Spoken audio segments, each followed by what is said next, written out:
You're listening to 91.5 WDBK-FM, Blackwood, Camden County College Radio. All right, here we go.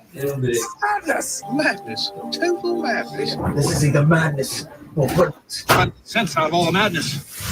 It is now time. And welcome to 91.5 WDBK. Absolutely is madness. We're back here for another week in the WDBK studios. And welcome to 91.5 WDBK. It absolutely is madness. We're back here for another week in the WDBK studios. And make sure to text into the show here for Midday Madness at 856-345-9325, which can also translate to 856-345-WDBK, right? That's what the 9325 at the end of our text line stands for, believe it or not. So yes, that is pretty cool. But brand new, and you can definitely text your way into the show here, especially with our question of the day for WDBK, and that is after the Eagles' last performance, as well at do you have the confidence? Last time I checked, we already had a couple of Moving votes in that said forward, yes. not just So people still have good confidence. have a poll Happy to see that. on our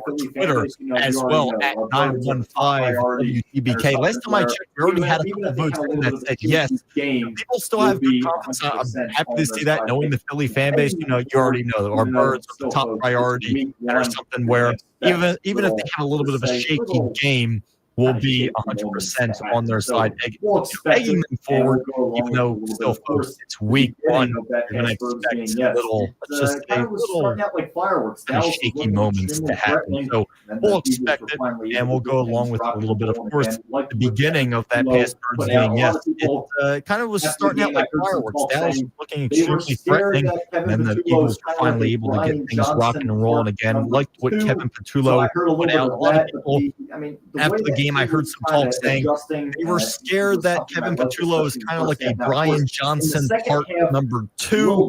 So I heard a little bit of that. The way that he was kind of adjusting was something I liked, especially in the first half. Now, of course, in the second half, a little different, right? There were only 3 points scored the entire second half of that game. And yes, they were all by the Eagles. Dallas scored none. The Eagles only scored 3. And yes, not only was it because it was week one that I think there was some shakiness, but also because, it's helped that we had a little over an hour for a lightning delay. So that, of course, they were out for more than an hour. It's going to be halftime is not an hour, and it's not more than an hour. It was pretty much, some people were saying it was a second half time. I don't even think I would call it a second half time.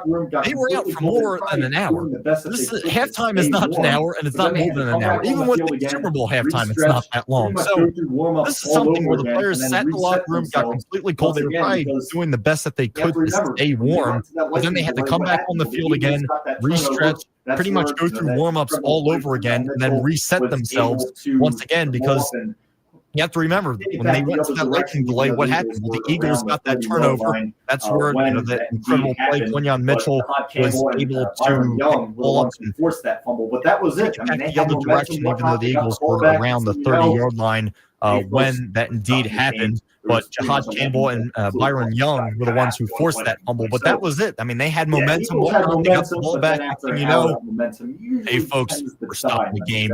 There was pretty much a lightning bolt that flew across the sky. We kind of have to go into lightning delay. So, the Eagles had momentum, but then after an hour, that momentum usually tends to die. And that's exactly, unfortunately, what happened. But hey, the Birds were able to get the victory. They got 1 point under my prediction. I had the prediction of the Eagles that game winning 25-20. On 24-20. But hey, still a victory. It's 1 point off. I'm still revealed, right? Even though the Eagles but hey, they did what they had to do. They got the W over Dallas, especially with that beautiful banner now hanging in the rafters, the new Super Bowl banner being revealed, right? Even though the Eagles were on the field to see it, which again, it's all about mentality. I know exactly what Nick Sirianni is trying to put across, but still incredibly great. I'm not going to go all into the Jalen Carter nonsense, folks. I know people have been ranting about that for this entire weekend. You probably heard it 100 times. I'm not going to talk about it. Was it stupid? yes. Fortunately, with that injury, even though Dak spit first, I don't care. The whole situation was stupid. Okay, great. We got that out of the way. I don't need to go on about a half-hour rant about it. But yes, unfortunately, with that injury, or excuse me, with that unfortunate occurrence, some more other unfortunate occurrences happened. Of course, we know the Eagles lost their fullback for the remainder of the season, Ben Van Sumeren, who, yes, like I said, out for the year, torn patella tendon. So that's very unfortunate to see, especially as he was injured on the kickoff. Didn't even make it for the first snap. Very unfortunate, and since he was a guy rising in the ranks of the Eagles, very unfortunate to see that happen to a guy who was really proving himself more and more. So that entire week, unfortunate, but hopefully he'll be able to return next year. That's for sure. Of course, Landon Dickerson, another one who was dealing with back issues that entire week leading up to the game. He was on limited participation in practice, but as, of course, he got in the game, he was able to bump himself up to full participation. But as the game was going on, we noticed it, the coaching staff saw it as well. He was kind of feeling uncomfortable in a certain way. And unfortunately, as the game continued on, he started to, it just got worse and worse. And by the time that lightning delay happens, well, he didn't come back on the field to stretch with the team. So hopefully it's nothing too serious. We'll continue to monitor that. Of course, you can follow me on Instagram at Chat Eagles, where I have a specific Eagles social media page as well, with a YouTube channel, Eagles Chat on YouTube, where I will discuss and talk about all of that to keep the Eagles fans updated on every little situation that goes on with the Birds, especially with a key player like that in Landon Dickerson, who is dealing with back issues. Hopefully nothing too severe, but as more reports come out and as more specific reports come out, we'll make sure to stay on top of that. But of course, last one, Sidney Brown, another injury, who got injured in the second half after an incomplete pass. Again, on that injury, not a lot of details quite in it yet. All we do know is there was an injury, and especially knowing Sidney Brown's past, that's kind of been the issue with him for his career, where he gets going, he gets, rocking and rolling, he's making some good plays. Next thing you know, an injury hits, he's down and out. It happened last season. It happened and even a couple years ago as well. So Sidney Brown, that's been the big issue of his career, not being able to stay healthy. And so far, it seems to be continuing that same exact way, where he is being bit by the injury bug once again. So look to continue to monitor that. Hopefully, it's nothing too serious. I don't think it's anything too serious. But again, as more specific information comes out about that, we'll get it to you guys right away. But of course, once again, the question of the day for 91.5, of course, you can text into the station at 856-345-9325, or you can go on our X poll that we have, of course, on our social media X page at 915WDBK. Do you still have complete confidence in the Eagles after that close week 1 victory over the Cowboys? Yes or no? Of course, I will be looking at the answers during the breaks, and we'll come back to you, of course, on our X poll. We already had a good portion of people say yes, that they still have confidence, and hopefully it can continue that way. Of course, knowing the Philly fan base, how much we back our Birds 100%. Hopefully the Eagles will continue to pave a little bit of a winning streak as they head into Arrowhead Stadium against Kansas City next Sunday. So we'll see what they'll be able to bring with that whole entire situation. But as for the Birds, hey, a win's a win.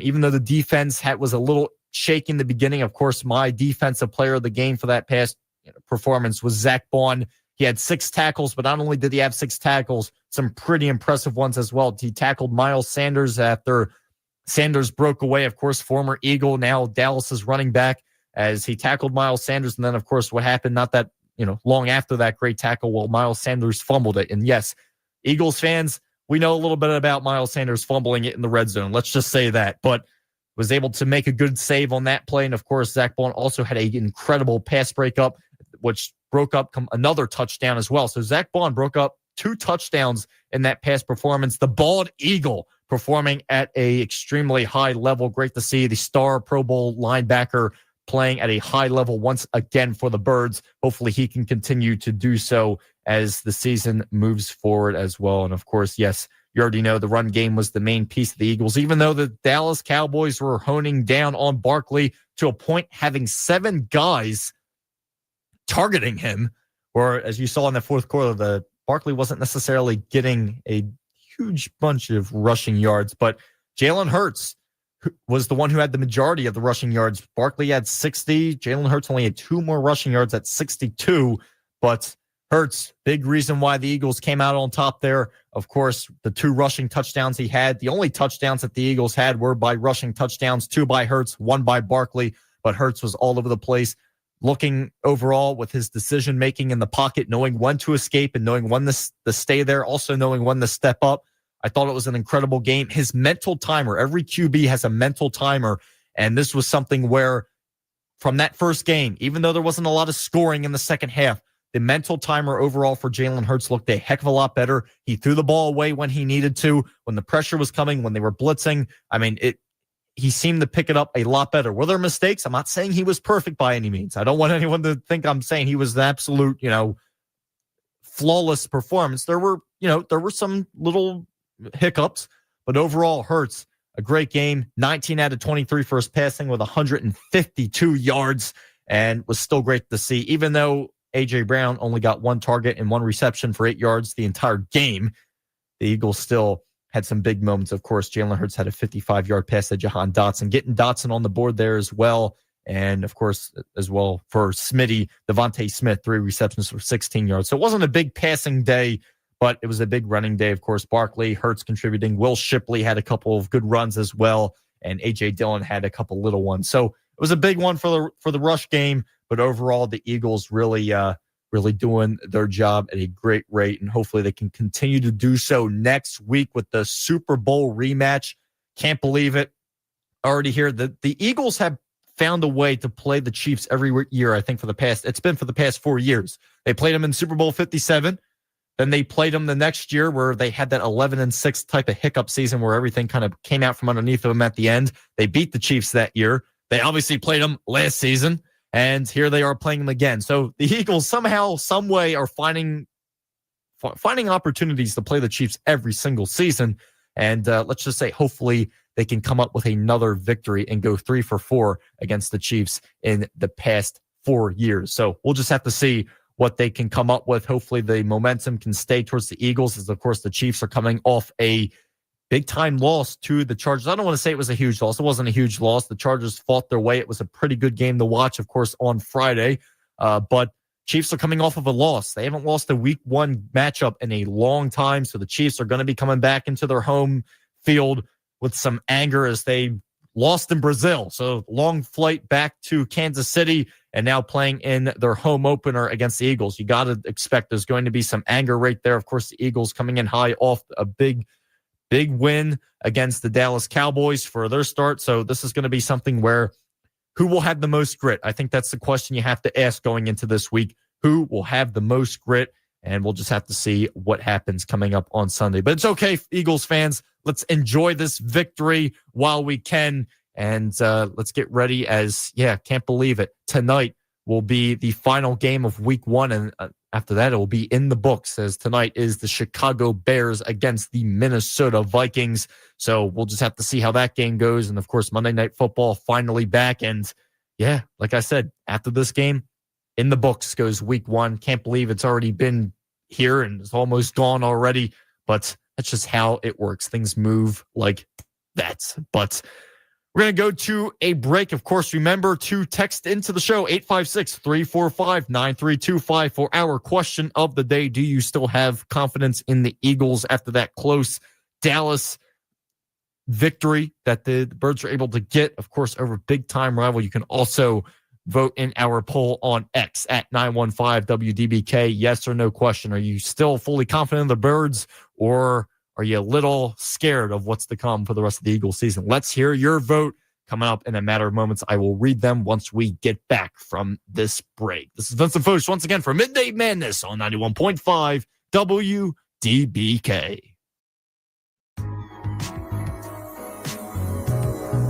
Did you know we have a fully equipped fitness center right here on the Blackwood campus? It's true. Located inside Papiano Gymnasium and attached to the basketball court, the Wellspring Fitness Center is dedicated to serving all the health and fitness needs of Camden County College in a welcoming and supportive environment. Our staff of skilled professionals will help newcomers and gym rats alike to reach their goals and to develop a positive, healthy future. Open Monday through Friday, it is free of charge to all students, college personnel, and alumni with a current ID card. Free services include complimentary fitness assessments, exercise technique instruction, and workout programming advice. Stop paying for an out-of-the-way gym membership. Pop in and check it out today.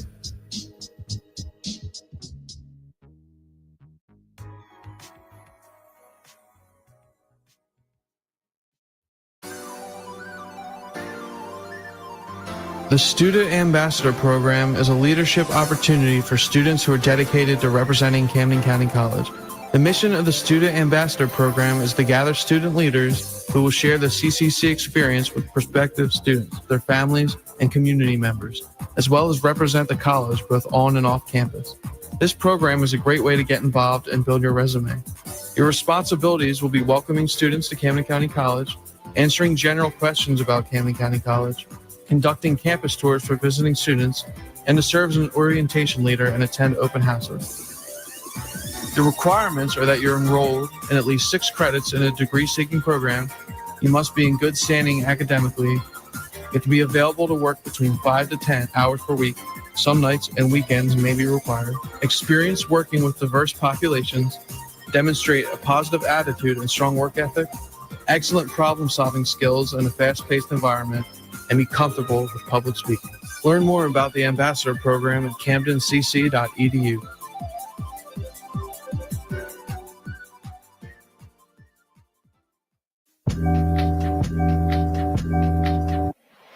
If you are looking to get more involved on Camden County College's campus, there is a way to do that. You can call 856-227-7200 extension 4374 or go to camdencc.edu/student life and clubs and organizations for more information. That is to get involved on campus with student life and activities.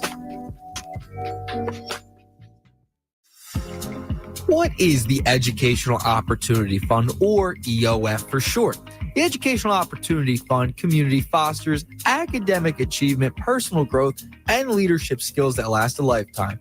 Academic and financial benefits include personalized academic advising, financial assistance, free college prep summer programs, career exploration, goal planning and leadership development, workshops, tutoring, and more. Just go to camdencc.edu to find out more.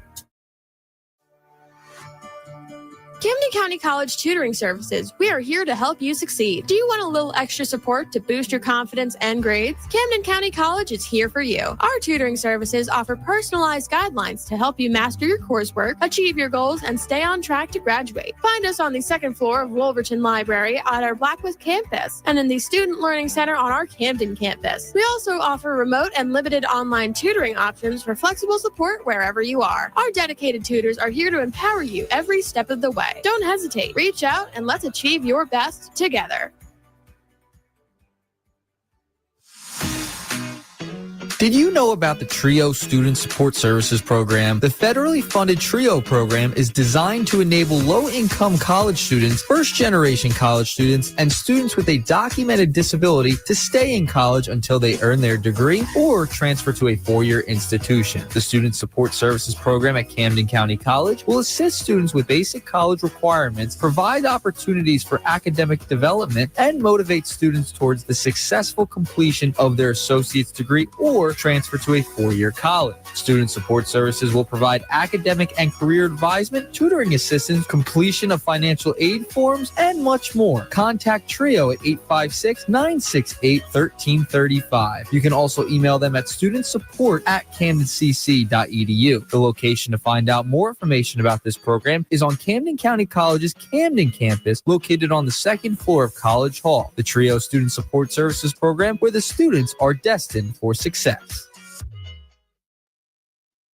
And welcome back to 91.5 WDBK for Midday Madness. Yes, we are back here just finishing up week 1 on the NFL season. I promise the whole show I won't talk about football, but of course I have to talk about what happened last night. But before we do so, make sure to text into the show 856-345-9325. Once again, 856-345-9325 on are you still confident, yes or no, in the Philadelphia Eagles after that close week 1 win over the Dallas Cowboys? Of course, we're also on X as well at 915-WDBK. There's a poll on there as well. Same poll. You can vote yes or no as well there. So, like I said, a lot to talk about, right? Of course, yesterday was the main portion of week 1 for the NFL season where, yeah, we had a lot of rivalries, right? But of course, one game in particular, I'm not going to talk about all of them because if I did, I'd be here for the rest of my life. I wouldn't be able to shut up. You people already know that, right? But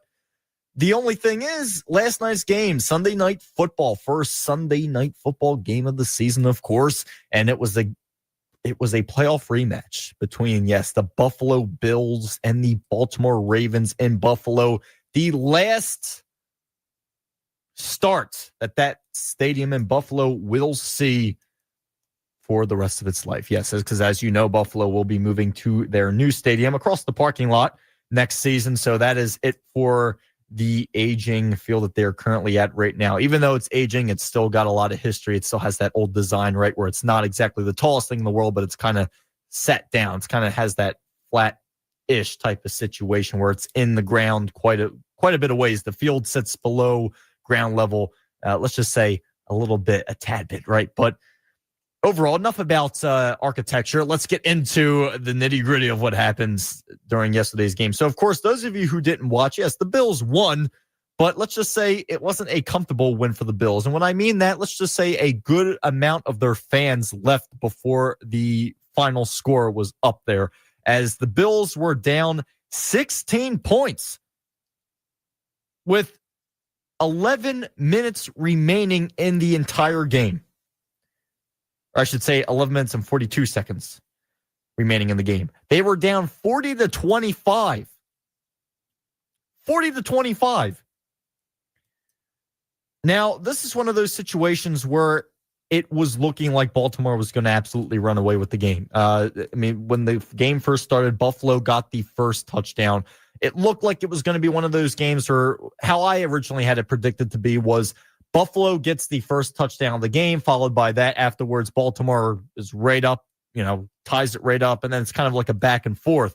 But I had Buffalo winning the game, but those of you, if you watch the Sports Council, I had them winning, but I had it kind of in the 20s, where I had it, being a highly scoring first half.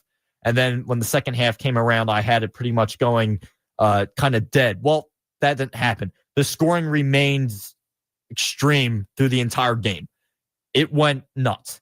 And this is one of those situations where Baltimore started to just completely run away with it. Baltimore, at an extent, was pretty much their run game was on a completely different level. It was absolutely insane. I mean, Lamar Jackson, first off, you want to talk about his passing, we'll first go there. 210 yards. Of course, he had 2 scores, while he also rushed for 70 yards. And there were a couple plays yesterday where Jackson himself completely saved the day, where the majority of QBs, not just in the league currently, but that have ever played the game, would have probably got sacked. He somehow escaped. He went, it was more than around like 15 yards behind the line of scrimmage, somehow got out of that mess, and then proceeded to rush and get the first down. So when I mean you wouldn't see that out of the majority of QBs in the league, yeah, I have to say he's probably one of the top, if not, especially in terms of escaping the pocket, he's the top QB in the league for sure. Absolutely for sure. As much as I like my man Jalen Hurts, Lamar Jackson on a completely different level. And this is something where, he played his rear end off. Absolutely. And so did, the rest of the rush game. Of course, Derrick Henry, who had a great game up to a point, where it was 169 yards rushing and 2 touchdowns. But the reason I mention up to a point is because he was kind of also the reason the Bills kind of got some of their momentum back, where unfortunately Henry, let's just say, kind of lost possession of the ball. And in other words, yes, as we like to call it, it's called a fumble, right? And this is one of those situations where, yes, the Bills were able to get it. And not only did they get it, but they capitalized on it. And this is something where if you are truly a good team, your ability to capitalize on your opponent's weaknesses when they happen is probably the biggest key thing that you could have. And the Bills absolutely did so. I mean, the way that Baltimore was going, not just on the rush game, like I said, Derrick Henry had 169 rushing yards, as well with Lamar Jackson having 70. But the pass game was also on an extremely high, it was on a whole different level as well. So this was something where we saw with, 140 left remaining in the third quarter, Jackson had an incredible pass to the veteran, DeAndre Hopkins, who brought it in with one hand. I mean, for a touchdown. It was incredible. It looked like Baltimore was completely unstoppable. And this is exactly what I thought until for some reason, something in the back of my head was saying, you know what? Stay up. Something's going to happen. I'm like, all right, I'll stay up, even though it's a Sunday night and I have to leave early the next morning. I'll punish myself, but it doesn't matter. Football's more important, right? No, but it was still an absolutely incredible game to see. And of course, the Bills won it with a field goal at that. And no, folks, it was not wide right. They actually made it. And I'm sure Bills fans are absolutely relieved. That was probably what was sitting in the back of the mind of everyone who was in that stadium and everyone who was a Bills fan watching the TV, probably even other people who weren't a Bills fan. That was something that hit in the back of my mind, where the Bills did all this work to come back and their kicker's going to come in and kick it wide right. If that happens, I think you would have to, let's just say, the suicide hotline in Buffalo would be insane at that moment. Let's just put it that way. That would have been that probably would have absolutely confirmed that the Bills franchise is cursed, if you want to put it that way. That would have absolutely probably confirmed it if it was a wide right to finish that game after all the work that they did to get, right there, a point behind, and to miss the kick. That would have probably been the most Bills moment I would have ever seen. But they didn't do that. It was right down the middle, and the Bills were able to take the victory. So definitely something where I can say, always enters the back of your mind, something that could always happen, and something that I'm sure Buffalo fans are still traumatized about, since they had 4 chances to win the Super Bowl, in the past, but or in the specific amount of time. But still pretty interesting to see. So that game was definitely something that I'm not going to forget. And what a way to start the season. That is 100% for sure. What a way. Of course, looking at some of the other games on the slate, of course, I'm not going to go through every single one of them because, again, that would take way too long. But of course, some teams that are around our division, right? So the Commanders and Giants faced off yesterday. Of course, the Commanders won that game 21-6. The New York Giants, well, basically being a giant mess as they usually are. This was something that, some Giants fans, I would say a good portion of Giants fans, not all, but we're coming into this game with somewhat of a hope where, we have Russell Wilson. This is something where, we did the little moves here and there on our offensive line. Let's see what they exactly put on the field. Well, it wasn't anything, let's just say, to jump out of our pants about, right? Their ability to get the ball down the field was not great at all. Of course, couldn't even score a touchdown. That's probably the most Giants thing I could possibly say, not even being able to score a touchdown.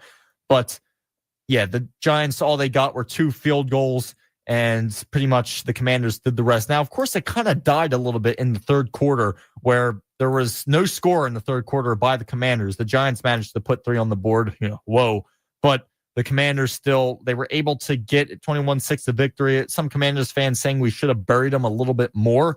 But again, it is week 1, but still a haunting week for Giants fans. And of course, it doesn't help that the QB that you got rid of, Danny Dimes, of course, Daniel Jones, went off and had one heck of a game with the Indianapolis Colts over this weekend, who absolutely destroyed the Miami Dolphins 33-8. And yeah, you want to talk about Danny Dimes as we transition into this game. Daniel Jones, 22 for 29, 272 yards, 1 touchdown, QB rating for that game of 126.51. When was the last time we saw that out of Danny Dimes? That's been something that, just say it's been a little while, and something Giants fans, I don't know if I can say Giants fans ever saw it. Maybe a couple games, right, when they had that one playoff push a couple years ago where the Eagles, booty slapped them at Lincoln Financial Field. But no, this was crazy. And this is something where, again, I'm not going to say Daniel Jones is the best quarterback in the world. I'm not going to say he's a top 10 quarterback. But what I am going to say is in New York, he didn't have much of a chance. And of course, where did we hear that story before? Well, we heard it with Saquon Barkley as well. What happened? Yes, Barkley still performed well in New York, but when you don't have an offensive line, well, what happened to Barkley, especially being a running back and not having any blockers in front of you, any good blockers in front of you, you're going to get hurt. and what happened with Barkley and what was the big scare, especially when the Eagles first picked them up last year. And I remember a lot of Eagles fans telling me this, and I had that scare as well in the back of my mind. Well, great, we have Barkley now, but knowing his injury past, a little concerned about that. Well, yes, let's just say he went from a bottom, probably ranked 30 or so, offensive line with the Giants to one of the best, if not the best offensive lines in the league. Well, what happened to Daniel Jones? No, the Colts they don't have the best offensive line in the league, but they have a heck of a lot better, of a setup than the Giants do. Let's just put it like that. I'm sure most teams do, but he was able to perform, was able to get the ball out of the pocket extremely quick. Some of his throws were pretty incredible as well. So this is something where, he was able to perform, and he has the option to perform now. New York, again, I'm going to be one of those people to say it, didn't really have much of a chance as, every year he had the same type of situation. And not only did he have a similar situation with his offensive line, but what type of weapons did he necessarily have in New York? That's another question that you have to ask yourself. So tough day for the Giants fans yesterday, of course, seeing your previous quarterback that you thought was a waste go out there and absolutely booty slap another team. But of course, as well, to not even put a touchdown on the board and get whomped on by the Commanders in Washington. That's another thing to be a little hurt about as well. But wasn't a great day for New York teams yesterday. Of course, the Jets and the Steelers went up against each other yesterday. Steelers coming out on top 34-32. Even though the Jets got a loss here, I think this is something Jets fans are incredibly happy about. This is the first time in years that the Jets actually look like they know what the sport of football is. It's the first time in a long time that they also had a quarterback that discovered how to throw a football. So this is another thing that, for New York fans, it's a loss. But in the long run, is it really a loss? Because you saw something from your organization that you haven't seen in years. And when I mean years, I could even argue maybe more than a decade at this point. Of course, we know the Jets haven't made the playoffs since 2010. But just in general, the games that they've had over this past decade and even into last decade in general haven't been great. And the way Justin Fields played yesterday with a lot of the criticism he's been getting throughout his career, of course, Aaron Rodgers and Fields switched places, as Rodgers was on New York last year, Fields was on Pittsburgh last year, was still something incredible to see. Of course, Aaron Rodgers was a big statement win for him as well. Of course, since what happened, a lot of people coming into this year were saying Rodgers doesn't got it. He even said it at the post-game conference. I think this was a big proving statement win for me to say, as a lot of people, even in the zone organization with Pittsburgh, had doubts about him, and was something where he was happy to be able to help his team get towards a victory, as Aaron Rodgers yesterday had 244 yards, 4 passing touchdowns, 22 out of 30, passer rating of 145. So was definitely a good statement win for him. But overall for the Jets, even though you lost, the Jets scored 19 points in the first half. There alone, I can't tell you the last time that they did something like that. Jets fans are used to having maybe 3 points in the first quarter. If you're lucky, that was on a good day for them to get 3 points in the first quarter. But to be able to get to double digits before the half, that's like that would have been a miracle these past 2 seasons that the Jets had. So this is something where I think Jets fans have something to finally be happy for towards. Justin Fields, 16 out of 22, 218 yards, only had 1 passing touchdown. But I tell you what, still, he was able to use his legs when necessary. He had 48 rushing yards, was able to escape the pocket when necessary, and was able to be slippery as well. And this is something by the Jets where, I get it. It didn't end the way you wanted to. And also they had the opportunity. The Jets had a pretty good opportunity at the end, get into field goal range. The drops that happened yesterday didn't necessarily help them, but was still something where, you think in the back of your mind, the Jets really seriously could have pulled that game off. They seriously could have pulled that game off in every way possible. They could have gotten the job done. And it was unfortunate to see some of those drops indeed happen, especially the last play of the game. There was a big time drop. So that was a little unfortunate to see, as I was rooting for the Jets. I'm not going to lie. I was really rooting for the Jets there. But still something where I think New York fans finally, after all these years, have something to look forward to, and something where they can say, you know what, we actually have a football team and we're not as bad as the New York Giants. So if you're a Jets fan right now, I would say, you finally have something to look up to after that week 1 victory. Hopefully, for the Jets fans' mental health sake, they can continue to perform at a good level leading into week 2 of the NFL season, where if I look at it correctly, just want to make sure I can get it correctly on who the Jets will be going up against next week, because I don't have that, unfortunately, on the fly. But here it is. Yeah, they'll be going up against the Buffalo Bills at MetLife Stadium next week. So not an easy task by any means, especially if the Bills just coming off the incredible win they had, as I ranted about prior to this. But yeah, we'll see what can happen. I mean, the Jets took it to the Steelers. It's going to be a big task going up against Josh Allen. Josh Allen, I should say, coming to MetLife Stadium. It's going to be a big task, but hey, the way the Jets are going, could there be a surprise win right there? Well, we'll just have to wait and find out what week 2 has to bring us. But of course, week 1 tonight, Chicago Bears, the Minnesota Vikings, the last game of week 1. After tonight, it will fully be in the books. Can't believe I'm saying it already. All summer, I couldn't wait for week 1. Now it's pretty much gone before I already can, take a breath.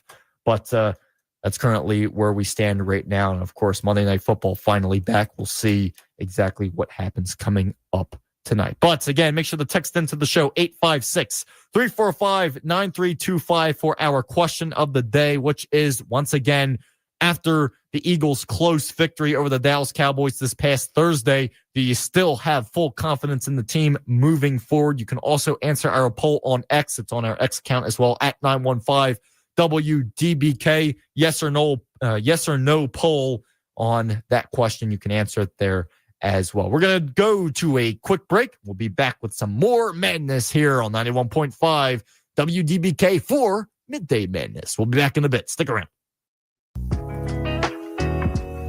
Here at Camden County College, mental health is one of our top priorities. Students face many challenges in pursuit of their academic and professional goals. If this sounds like something that you have felt or gone through before and are looking for that helping hand with support in dealing with stress, feeling overwhelmed, a personal matter, or a circumstance that may impact your academic success, well, make sure to reach out to the Center for Counseling and Wellness today. You can contact Andrea Falzone or Shirley Michelle Williams by email counseling@camdencc.edu or by phone at 856-227-7200 with either extension 4559 or extension 4556. And remember, you are not alone.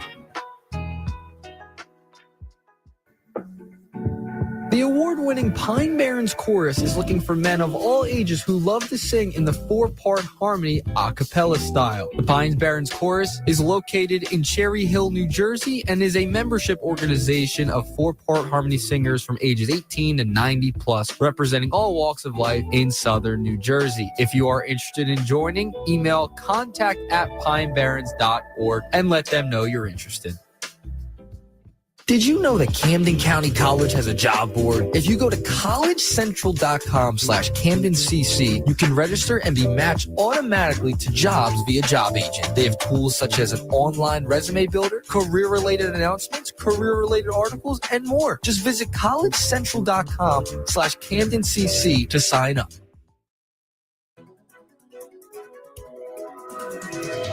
Are you aware that Camden County College has an optical clinic located in the Gabriel E. Danch Sim Center, room 119? It is open to faculty, staff, students, and alumni. You can visit the clinic for your prescription eyewear need. They're open Tuesdays from 1 to 4 p.m., Wednesdays from 9 a.m. to noon, and 3:30 to 6:30 p.m., as well as Fridays from 9 a.m. to noon, all until May 1st. The number to call is 856-374-4977. That's 856-374-4977. Visit the optical clinic today.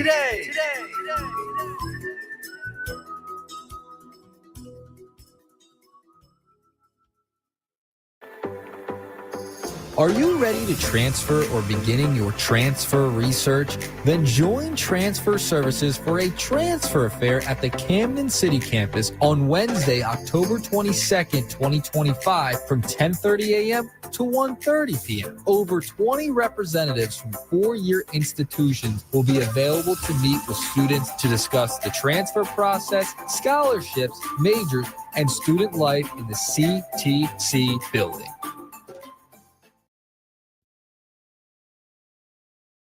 And welcome back to 91.5 WDBK for Midday Madness, as we've already talked about quite a lot, of course, right, with the NFL season finally kicking back off once again.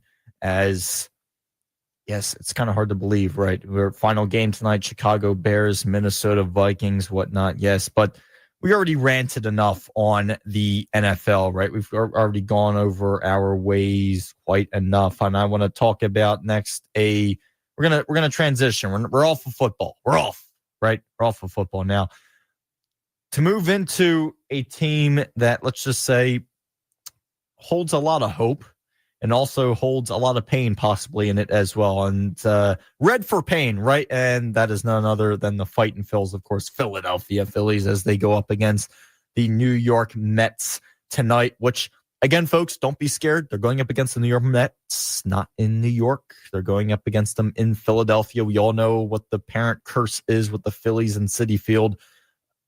I don't even know. The Phillies find a way. I always say this. It's very funny.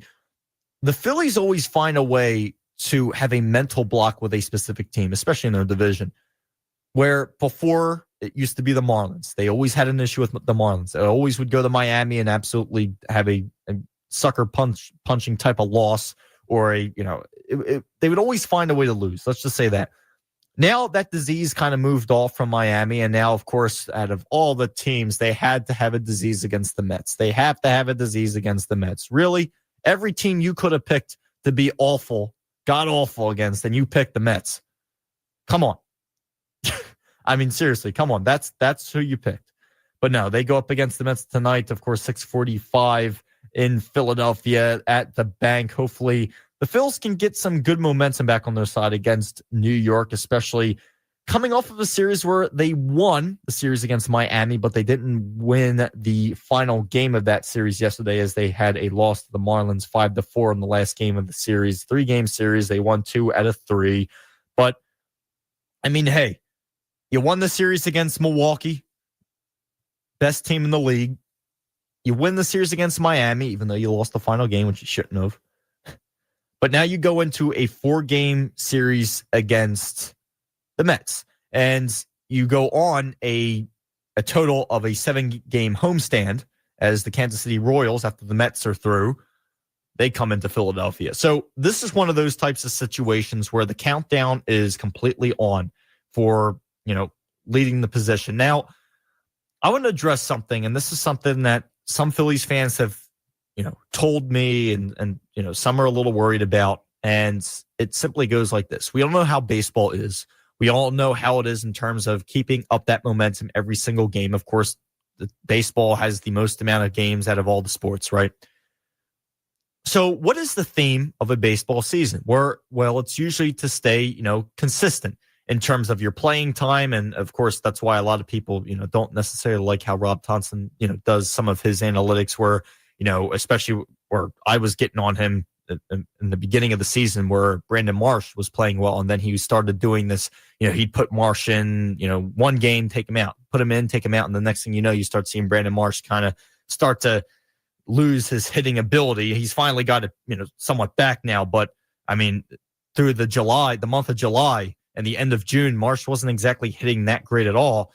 So this is one of those situations where, again, I got way off topic again, but with the Phillies, some fans that I've talked to actually have said, we in a way would rather not have that week one bye.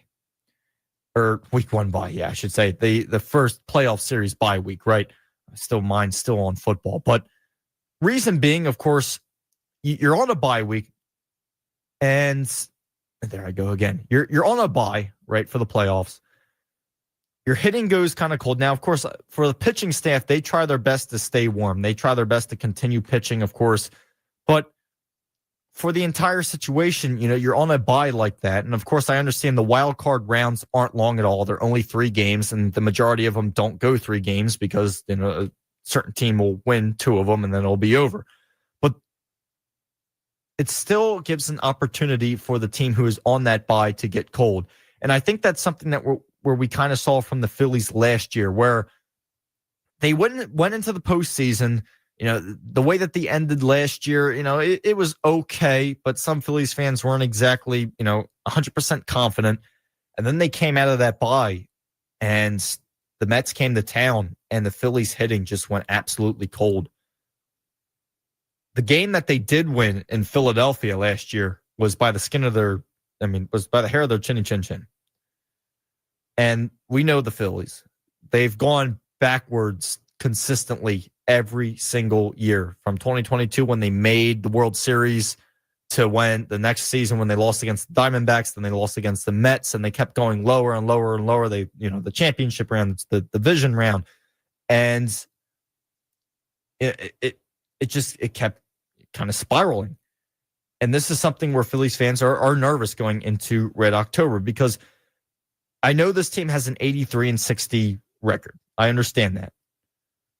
And they are 7 games ahead of the Mets right now, which is another reason why this series is so big, because you want to pretty much bury the Mets. If you have a great series here, the Mets are done. It's over, in my opinion. If you get a great series victory here, I think you pretty much bury the Mets. Because, that's the only team that's on your rear end, obviously. The Marlins are anywhere near you. They're 17 games behind. They're pretty much out. The Marlins, Braves, and Nationals are out of the picture. We can forget about them. But right here with the Mets, this series is so big because, again, this, in my opinion, can pretty much seal the first place of the East. Even though it won't mathematically do it, in my opinion, it pretty much will in terms of your momentum and your mental state, right? But overall, with the Phils, some fans don't want them to have that bye because they have a feeling that everyone will go cold. And by the time they come back from that bye, next thing you know, Harper won't be able to hit a ball. Turner won't be able to hit a ball. Of course, we know what happened with Turner, unfortunately, this past series where he had a hamstring strain. So we'll have to continue to monitor that, as Turner's been probably their best hitter as of recent, and has probably been one of the best hitters in the league as of recent as well. So when you look at this entire situation, people's biggest scare of the Phils is the offense getting cold. Because we know when the offense is on, it's lights out. We've seen it. And we've seen how up and down this team is, especially with that Braves series after they got swept by the Mets at Citi Field. The Phils got shut out in that last, Citi Field game against New York. 6-0. What happened? They came back to Philadelphia. They went up against the Braves. They won that next game 19-4. So this is the type of inconsistency that I'm talking about. It exactly defines what I'm talking about perfectly. Where a group of games, the Phils offense, they're lucky if they can even find a baseball bat and figure out what to do with it. In other games, they're hitting for, they're trying to hit the ball out of the ballpark completely. They're aiming for 75, which is the road in Philly that's way on the other side of the sports complex. So this is something where that's what most fans are scared about, this up and down type of mentality. And this is something where when the Phillies are on, they're dangerous. Don't get me wrong. They won the series against the Braves. They won the series against the Brewers. They won the series against Miami. Now what do you have? You're going on the series number 4 since you got swept. And it's against the guys who did it to you. So this is, of course, where every fan has that in the back of their mind where, if the Phillies are on, great. But if not, a little scared. And this is something where we saw it in the past seasons. We saw it when they lost against the Mets last year. They came back from that bye. They had nothing in the tank. We saw it when they lost against the Diamondbacks in 2023, where everything was going great. They absolutely whomped on the Atlanta Braves, right, to move into the series against the Diamondbacks. And they just completely ran out of juice, and they got beat on their own field. And then what happened in 2022, which was, I hate to say it, but I think that was the team to get it done. 2022, they kind of just wore out at the end. I have to give it to them. They went up against the Astros. They lost against the Astros in the World Series. The Astros were just straight up a better team. That team was loaded, and the Phils were a team that not only probably shouldn't have been there, but that organization, the Phillies organization, that was the first time they made the playoffs in over a decade. So that team was just straight up running on, that extra horsepower that was left over. That never going to forget that. They went past the incredible, St. Louis, went past St. Louis, had an incredible series against the Braves, had an incredible series against the Padres, and then went into Houston. They won the first game in Houston. That's where I thought, hey, they were actually going to do it. But then, of course, Houston, again, just so talented, that team, so loaded that they just overpowered them, unfortunately. But, the thing with the Phils is how long can they hold on to their momentum since they are so up and down? That's the number one thing that I'm worried about as well, where it's not only one guy goes on to a slump, but they all seem to go into a slump at the same exact time. And we've seen this time and time again where, the majority of guys go into a slump. Now, there may be one guy that can hit, but you'll see it. The majority of them find a way to go into a slump, and next thing you know, they couldn't hit a beach ball. They're grounding out all the time. Bohm grounds out. Real Muto starts grounding out. Stott pops it up all the time. So, you start moving in the scenarios like that. And I don't want to criticize too much because, of course, JT, specifically talking about him, has, in my opinion, completely turned his season around, where before it looked like he was, it was probably looking like we were going to get rid of him during this coming offseason. That's something that I would have liked to see at the way things were going. But JT has really turned around his entire, pretty much everything in terms of hitting and whatnot. So great to see from him, the all-star catcher that the Phillies are so lucky to have. But the inconsistency, it's in the back of my head, and it worries me extremely with this team. And this is something where, with a series like this that you have starting tonight, this is the time to really prove yourself. You went up against the Mets. Again, you got swept by them last time at Citi Field. This is the time to have an absolute statement victory. And I was talking about this with some of our crew last week, where you look at the remainder of what the Phils had this season. Of course, after the Mets, they have the Royals, then they have the Dodgers, then they have the Diamondbacks, then they have the Marlins, and then they have the Twins. So specifically focusing on the Diamondbacks, Marlins, and Twins, who are not great teams, that still scares me, because if you're a Philly fan, not just of the Phillies, but any Philly team, they tend to play down to their opponents. And a lot of times when the Phillies should be absolutely, capitalizing on certain events that opposing teams give them, they fail to do so. So even though it's not the hardest thing in the world, the hardest team that you have on here is the 3-game series against the LA Dodgers in LA. That's the hardest thing you have. But after that, you go to the Diamondbacks, which have had a fall down of a year, Miami, like I said, again, then the Minnesota Twins. So this is all a situation of, can they be consistent against teams that are out of it?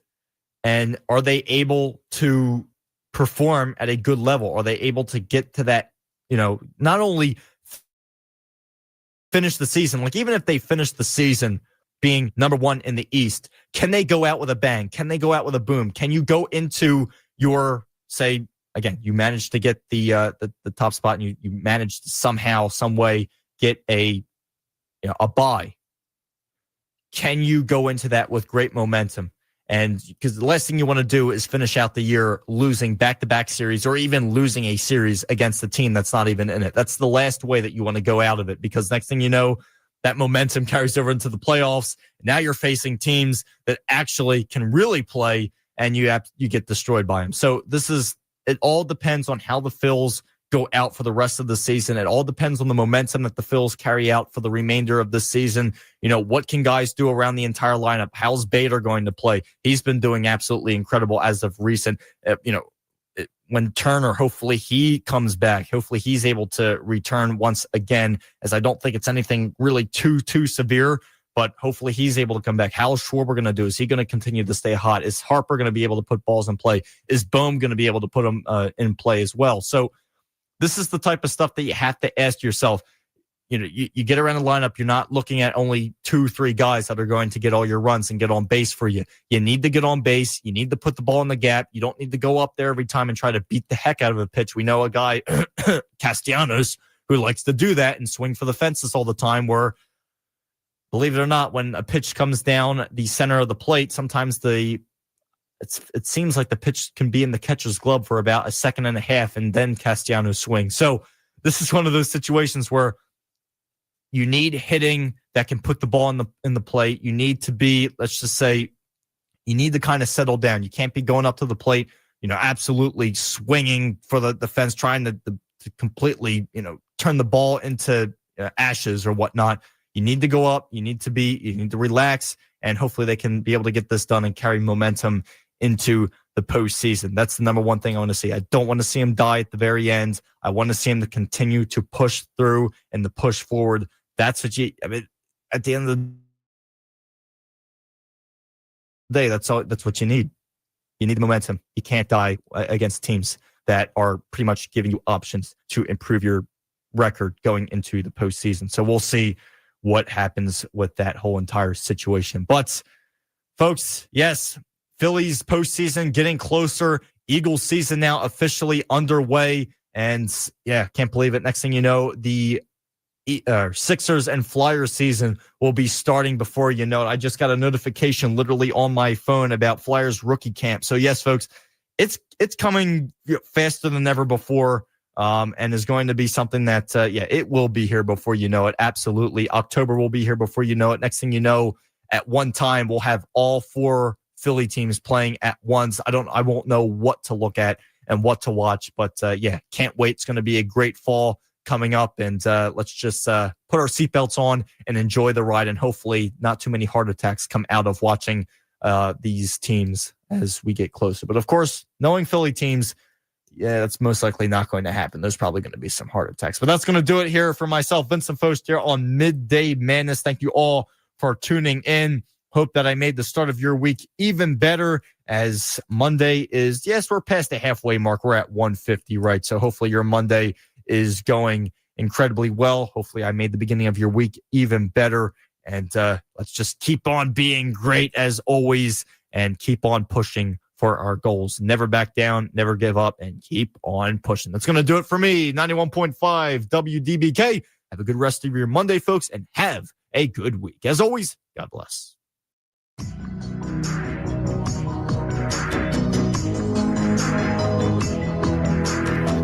If you're interested in going to Rowan University, Camden County College has Rowan University Advisement Days.